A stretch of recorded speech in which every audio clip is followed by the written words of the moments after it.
This is a Global Player original podcast. My father said, son, they're testing you. They're not testing us.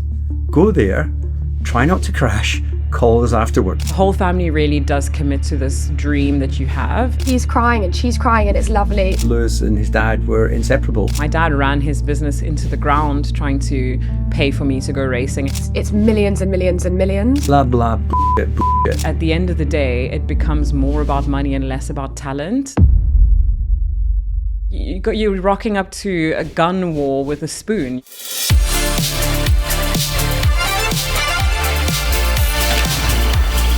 Up to speed.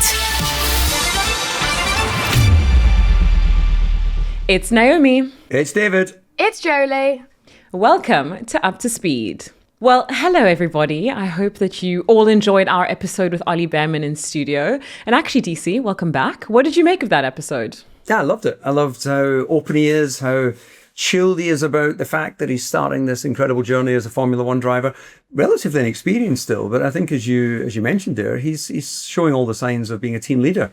So I'm actually looking forward to most doing a little ride with him and you guys here, getting on the bicycles. Only issue is we've got to get Jolie up to speed with the terminology around, what cyclists wear. Like stabilizers. Can I please caveat? I can ride a bike. I'm one of those I don't understand all the gear, but I will have all the gear, no idea. One of them, best dressed I'm going to go for, but I'm not sure that I'm going to be the best I think cycler. You'll give us a lot of great energy, and that's going to be more important than your cycling skills. We'll get you a tricycle. I'll do the singing. Me and Naomi will be there in some cute colour. DC will be there in a navy top, shock in the world. Yes. And Will be there in Psycho Bunny, no matter what. But no, it was so lovely chatting to Ollie, and I think Naomi and I wound him up a little bit when he was like, I need to be more media trained, and we were like, no, please, stay super authentic. And I think one thing that we loved that he touched upon and we really want to talk about in today's episode is, his relationship with his dad and how much that means to him. And then talk about, I guess, family within the F1 paddock is a whole story in itself. And fan of the show, Chris Mount, has sent in a question for us to answer. The one question I've got for you is about why does always F1 look like bring your dad to work day? Ever since I can remember, they've had dads in the paddock and chatting to the bosses and getting involved with contract negotiations. I work in financial services, and if I took my mum to work with me on a regular basis, questions would be asked. So what is the attraction, I suppose, of parents having to be so close to the action? I'm aware of, obviously, the dangers of the sport and stuff like that, and how they want to be supportive. But it's their job, and I don't know if I'd want my parents hanging around when I'm trying to do my 9 to 5. So that's the question. Keep up the great work. Been listening since, like I said, the first one, and we'll continue to do so. Yeah, look, I think from my point of view, and I'm sure it was the same for you, Naomi, when you were coming up through karting, without your family there every step of the way, it would be impossible, unless you've got an uncle or an aunt who has that passion and takes you away on the weekends. You need a commitment from your family. And I have an older brother who didn't want to race. And up until a certain point, he was sort of dragged to the kart track until he got old enough where he didn't have to go. It wasn't that he was against motor racing. He was one of my biggest supporters throughout my career. But it wasn't his passion, and therefore he didn't want to do it. He loved two wheels and various other things. So you need that family support all the way. But one thing that stood out actually when I was listening to your discussion with him, I remember the first time I was testing a Formula One car. So I'd won the Autosport Young Driver of the Year award based on my performances in 1989. You girls have got no idea what the 80s were like. But anyway, so I got the opportunity to drive Ayrton Senna, Gerhard Berger's McLaren V12 Honda at Silverstone in early 1990. And I phoned my parents because I was living in Milton Keynes with a bunch of mechanics, Paul Stewart Racing. And I said, I'm going to be testing next Tuesday at Silverstone. And I said, when are you going to come down? Are you coming down that morning? Are you flying down or driving down the night before? And my father said, son, they're testing you. They're not testing us. Go there, try not to crash, call us afterwards. Wow. So I turned up to drive a Formula One car the very first time on my own. There was no managers, no trainers, no psychologists and all the good things. I'm not putting those people down, of course not. But it was just a different era. I turned up. Dave Ryan was the team manager at McLaren at the time, and he introduced me to the engineers. I was already fitted in the car at Woking, but I jumped in and did my laps and thought it was incredible. Rocket ship. Went home because I had to go home and use a landline to phone them because I didn't have a mobile, and said how amazing it was. So it's a different world now. Now, my parents were there at my first Grand Prix. They were there at my first victory. They weren't there at my last race because I actually thought my last race was going to be 2004 Brazil when I was racing for McLaren. And then after the very final race, I signed a contract with Red Bull, which went on for another 4 seasons. So they'd been to Brazil once. I was like, do you want to come to my last race? I'm like, yeah, we were there at the last race. That's enough. They were like, is this another dress rehearsal, David, or is this the real deal? Exactly. So I saw last week that Doriane Pin, who was the 2025 F1 Academy champion, had her first go in an F1 car. Big congratulations to her. But, the masses of people that were there, from, the Mercedes team itself to her family, as you said, times are so different. I mean, Naomi, what was it like with you, with your family? Yeah, look, I think every driver's got a different story, but I think, as David correctly pointed out, is that at the heart of it, at the beginning, you need that support from your parents, from your family, and it's not just, we talk a lot about racing dads. In some cases, there are moms, like Isaac Hadjar's mom's his manager, which is more of an anomaly, but it is really a family initiative. I mean, my dad obviously was really passionate about motorsport. If he wouldn't have been there to support me and also say, like, yes, let's do this, I wouldn't be where I am today. And he used to, get up with me at the crack of dawn, take me to the racetrack, be there all day. In the beginning, he was actually like my mechanic, my coach, like you name it. Obviously, eventually, a little bit like Ollie was saying, my experience surpassed what he'd done. And we also kind of just needed someone else to be the coach, because you take that home with you as well. And that was getting to be a tricky dynamic. But it's not just the dads. Like, the dads obviously put a lot into it as well, but it's also the whole family. Like, my mom used to rock up to every race weekend, which there were so many of them, with a lunchbox. She'd be washing my race suits at home, making sure everything was ready. Like, it takes the whole. My sister, who didn't like motorsport, who is listening to this podcast, by the way, she used to have to spend her weekends at the racetrack as well during her teenage years, which is not what she wanted to do. So, the whole family really does commit to this dream that you have, and that's why when they get to F1, and if you can get to F1, of course you're going to bring your parents to work. I know there's a lot of debate around whether it's normal to bring your parents, but yeah, you kind of in a sense owe it to them, but also you've gotten so used to having them there and you want to have someone to share those moments with, as David said. Can I just share something with you from back in my time as well? So my parents were definitely my first Grand Prix, and they came to a few races a year. They didn't come to all of them because they had a business to run, flying around, not easy and expensive and all the rest of it. But also, my generation, you got 3 passes. You had your own pass and you had 2 other passes, and that was it. Getting another pass was like, forget asking the team, because they were all allocated, under the Bernie regime. And there was a guy called Pasquale Lutantendi or something, I can't say his second name, who controlled the passes. And I'm going to give you an example of how kind of militant it was in those years. British Grand Prix, I had my trainer had one of my passes, and my girlfriend at that time had the other pass. So I wrote to Bernie's office to ask for a pass for my mum and dad. Pasquale, who was always the person that responded, came back and said, I'll give you 1 pass with both their pictures on it. And I went to see him and I said, Pasquale, my mum and dad hold hands everywhere they go. And my father's 81, my mum's 79. They're exactly the same today, right? They are the perfect kind of married couple. I've failed in emulating what they've achieved. Hopefully now I've got it right. But anyway, and I said, Pasquale, I cannot say to my mum and dad, one of you can come in, and then when they're finished, the other one come in. I said, either both come in, or I'll just politely say, thank you for trying. And he was like the whole Italian, David, it's so difficult, blah, blah, bullshit. Anyway, eventually he gave me 2 passes, but you were made to really feel bad to get them. And that was Formula One in that era. Thankfully, Formula One in this era is a lot more sensible, a lot more, is anyone doing something bad in the paddock? If they're not doing something bad, then if it's a family member, if it's a sponsor that's helped you on the way up, they have to be recognised. Formula One's the pinnacle and we all aspire to, and it shouldn't be open to everyone in the same way that members clubs, which Formula One is kind of like a members club. No one has the right just to go everywhere, but there has to be a sensible pill, which thankfully, under Liberty, under Stefano, that sensible pill has been swallowed. Yeah.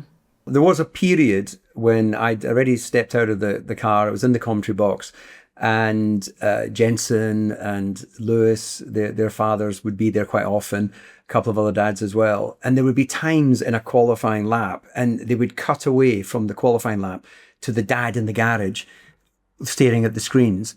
And I used to get a bit frustrated, which I guess is where the question's coming from, because I loved John Button, and of course Lewis, his father, is still very much with us, and a great guy, and really understands what it is to work his socks off to help bring a child through karting to get them that opportunity. But I think the point is, if you've tuned in to watch motor racing, that's probably what you want to see. So I think that's a reflection of sometimes we might be cutting too often to what's happening in the back of the garage. I guess it just comes down to the director ultimately, because they've got, I don't know how many camera angles to choose from. And I suppose it's what they think is representing the sport of Formula One. So I think as long as it avoids ever taking away from a really cool piece of action on track, then maybe it should be a reactive phase rather than a during the show phase. Does that make sense? Yeah, it totally makes sense. And I think as much as the cameras are going to try to maybe hide them, like, the fact of the matter is a racing dad is a special breed. And I mean, it's hard to tell them to stay home. I mean, obviously, as DC says, there's something we can do with the programming that might make it look less like the dads are present. But the fact of the matter is the dads are going to be present, and some family members. But you can't blame them. I mean, as I said, if we take my dad as an example, my dad ran his business into the ground trying to pay for me to go racing, and eventually ended up taking a second loan on his home to make me go racing. So you can't then turn around when you get to the top and be like, you know what, Dad, like, we've made it now, please stay home. Like, they've worked their asses off, and they've paid, they've bled, sweat, tears, all of it, and spent all of their money to get you to there to some extent. So you've got to pay that back by bringing them there to be there for the bit that they worked so hard for as well. But I do also think that there's a degree of separation that needs to be there between drivers, because at some point you've also got to cut off, what do we call it, the umbilical cord. Cut off the umbilical cord, that's the one, and kind of let the drivers do their thing, because I think there's also some dads that are still a little bit too hands-on, and some that understand, like Ollie was describing, his dad very much knows that his lane now is to just be his dad and be his support system, whereas other dads who've been on the journey, who understand the sport very technically, want to be heavily involved in what's happening with setup and engineering debriefs and all of that stuff. And I think it adds additional pressure to the driver and doesn't allow for, constructive work between the team and the driver. So there's definitely work and management behind the scenes that the teams have to have with some drivers and their dads. Now, moving on to our next listener question, and thanks so much for sending these in, guys. Keep them coming. Zoe on TikTok asked, of the current F1 drivers, whose families get most involved? Is it the younger ones? I mean, Lawrence Stroll, ... Yeah, well, shall we start by explaining Lawrence Stroll's unique relationship? Obviously, his dad owns a large percentage, the majority percentage, if that's correct, of Aston Martin. What can we imagine that's like for Lance?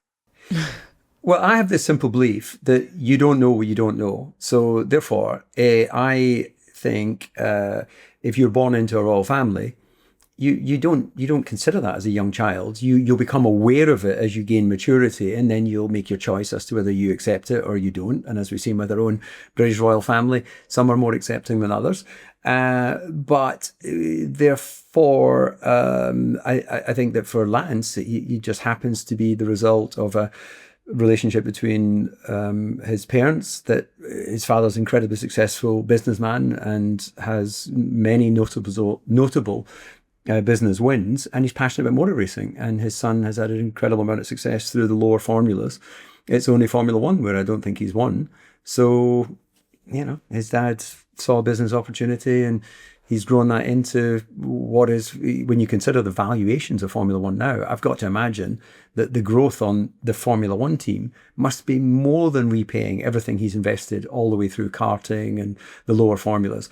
The road car side of things, probably less so, because the share price of Aston Martin has been tanking. But business meets pleasure. I think we can consider that one. I think it's tricky for the parents also who maybe have raced before and who know the sport so well in and out, to not be hands-on. I mean, how would you be able to take a step back when it's your child and this thing that you're so passionate about, the sport that you're so passionate about, to take a step back? I think the only dad who manages to do that, who has that great knowledge of the sport, but also is the father of an F1 driver, is Carlos Sainz Sr. I think he manages it really well to kind of let his kid do his thing. But yeah, there's a lot of dads who are hands-on. Obviously, Joss is very hands-on. I think even Kimi Antonelli's dad, Marco Antonelli, is very hands-on. I don't know, DC, what have you noticed? Who are the dads that are the most hands-on in your opinion? Yeah, I think you've highlighted it there. I think that if you go to Jos and Max, as Max's career, 10 years in now, then, Jos is still there at quite a few Grand Prix, but he's also busy doing his own racing and rallying. I think he won the championship last year. So I think it's always about, you want to kind of guide as best you can in those formative years. But there'll be a point, we saw it with Lewis. Lewis and his dad were inseparable. And then there was a separation at a certain point. And I don't claim to be privy to the details, but there was a definite parting of the ways and a cooling of the relationship for a period of time. You're never going to be family's family. You'll love them, till the end.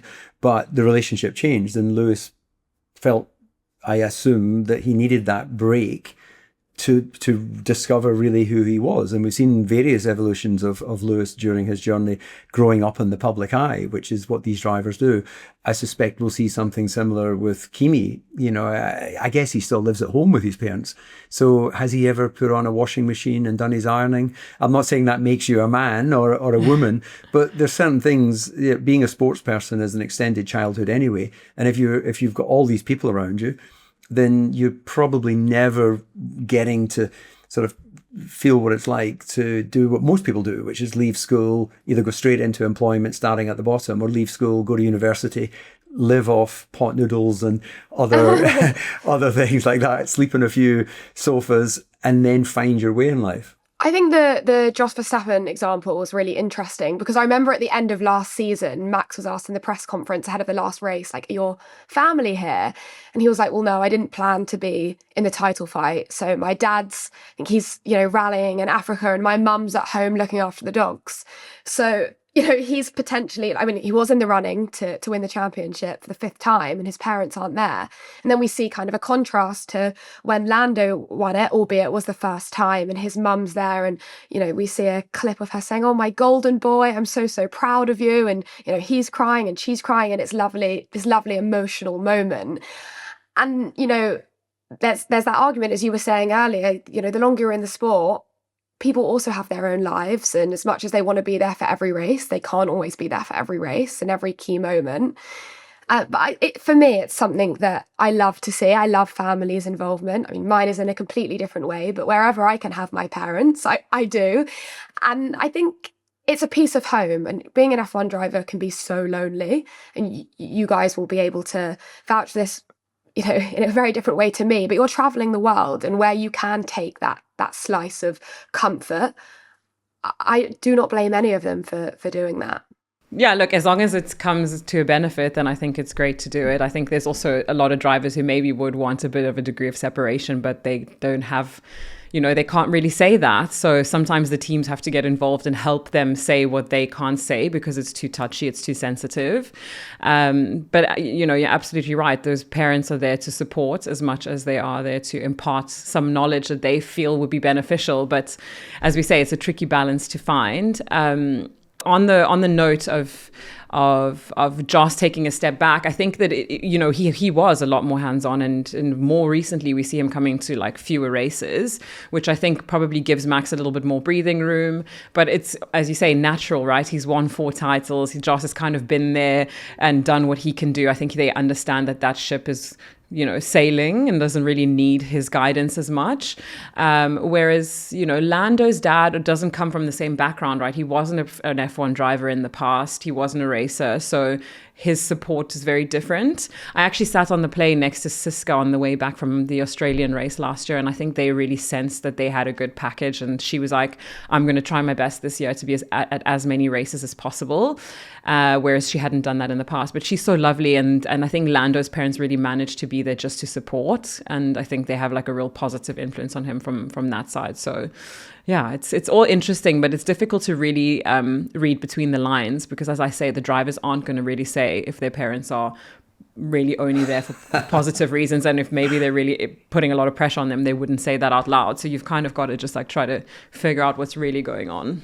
Yeah, I think we have to remember they didn't just sort of go down to the job centre and pick out a Formula One driver for them. They've been on this journey from 8 years old, maybe even earlier. So it's a, as we've all acknowledged, it's a family journey, this journey of life. And if you can share it with them along the way, all's the better. Well, after the break, Naomi, you're obviously a new mum, and DC, you have got a son racing. So we're going to be talking all about putting a child into racing, what it takes, and would you want to put your child into F1, or get your child to F1, I should say. So if you're not following us on socials, it's at Up to Speed Show. Make sure to comment, subscribe, leave a lovely review, and we'll be right back to answer more of your questions.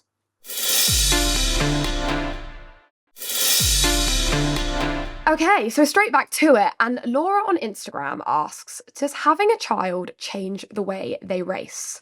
I never wanted to be a father whilst I was in Formula One because I didn't know exactly how much work it would be, but I figured it was more than I could handle on my plate. So our son Dayton was conceived in the last year that I knew I was retiring, and he was born a couple of weeks after the final race. And I'm really glad the timing worked out that way because it allowed me to focus just purely on training and selfishly going about being a Grand Prix driver. Michael Schumacher had 2 children for the majority of his career, and it didn't seem to slow him down at all. So I think it's about putting your mind in the different environments that are necessary. So yeah, kids, no, not kids.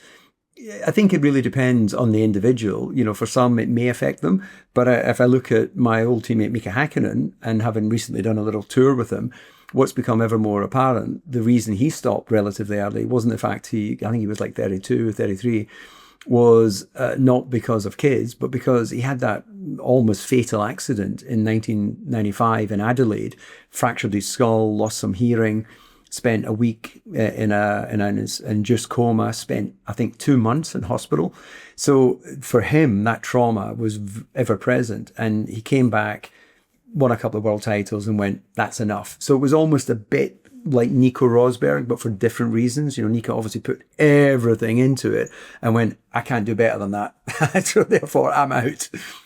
And putting your child through F1, on that, can you give us a rough idea of the cost to that now? I mean, in 2026, it's millions and millions and millions. Yeah, I think it's the last figures I saw, if you're lucky, then it's about £8 million to fund through karting to be in a position of being ready for Formula One. So I can't tell you what the breakdown is and how many years in karting that is, but let's assume 8 until 15, something like that, then into F4. Probably 1 or 2 years in F4, then you're into F3 at £1.5 million, then you're into F2 at 2 and a bit million.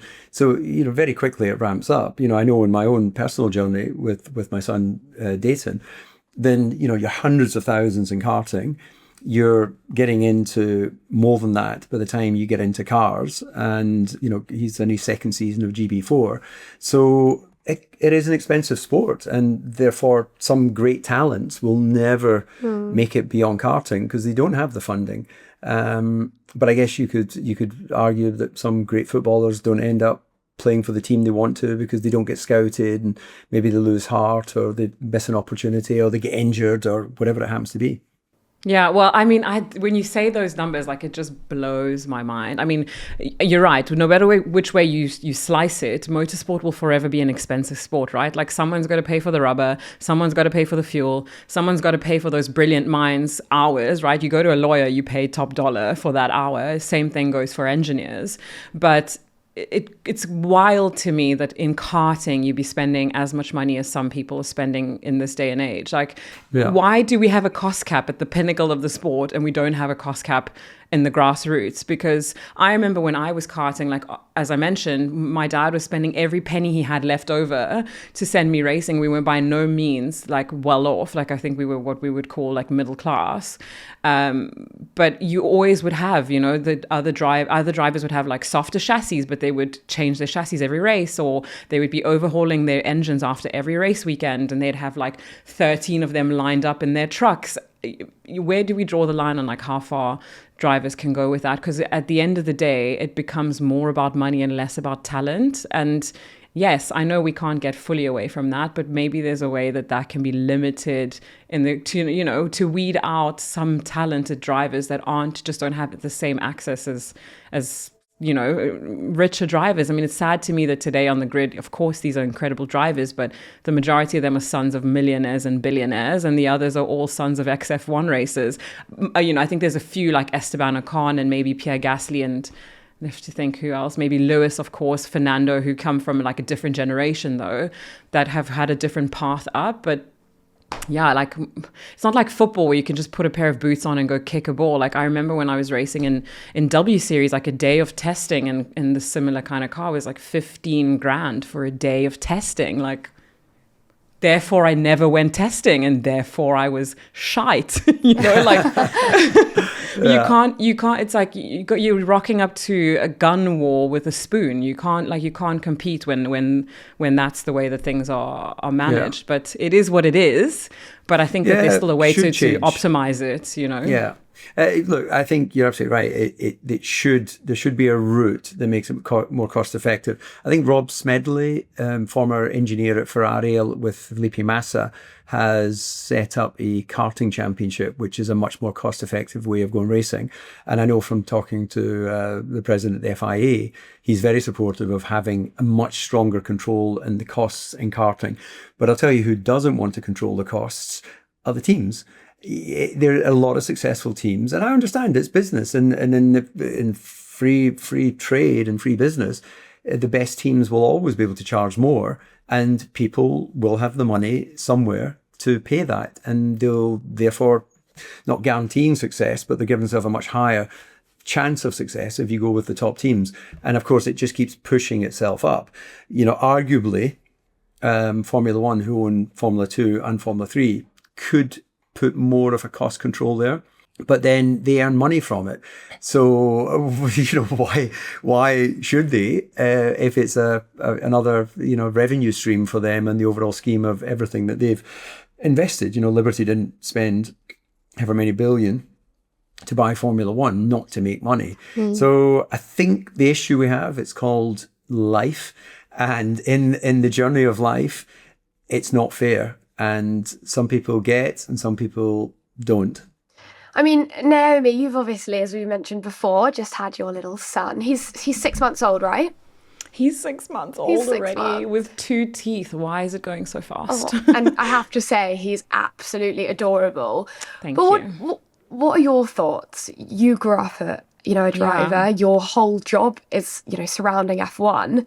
Would you like to put Raphael through?